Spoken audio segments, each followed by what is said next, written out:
Candidates answered what can be done to secure some much-needed Kofa funding for Guam. One of the ways that we can get that money back from the federal government is if we get a think tank, or we get the General Government Accountability Office, or if we have the Congressional Budget Office to assist in putting together an analysis that really locks down what the impact is for Guam. And then we need to find creative ways that we can get that covered by the federal government.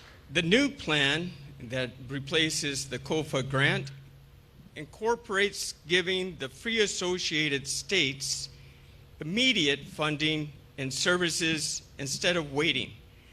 This takes the burden out of the government of Guam for providing that cost. This is tremendous savings for the government of Guam. The drug problem, including the scare with fentanyl, was also debated. Our borders need to be secured. We increased the fast response cutters by additional 3. That's really important to protect our island, Mariana Islands, and the free associated states as well.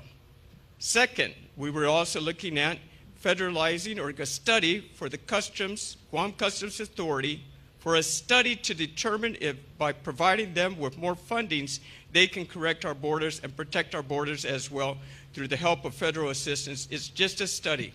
We also have additional funding, $2 million coming for additional patrol cars for the Guam Police Department.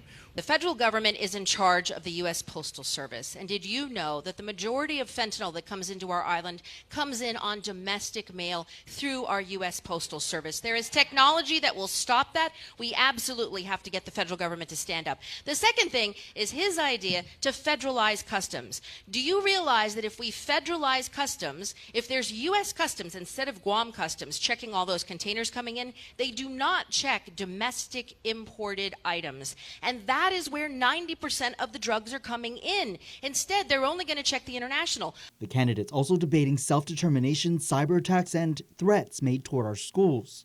Guam Police Department is in great need of vehicles. There's no denying that.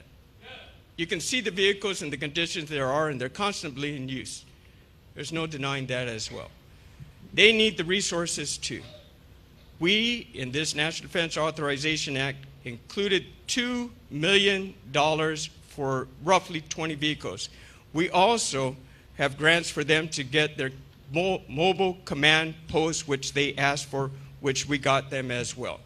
Their needs are reflected in my responses and my requests to the House Armed Services Committee through attachments on amendments which weren't in there before, and if we didn't ask for it, they won't be in there now. So why is it every time men think about a problem, they want to go out and buy toys and cars and things? I will tell you what we need to do to make our schools more safe.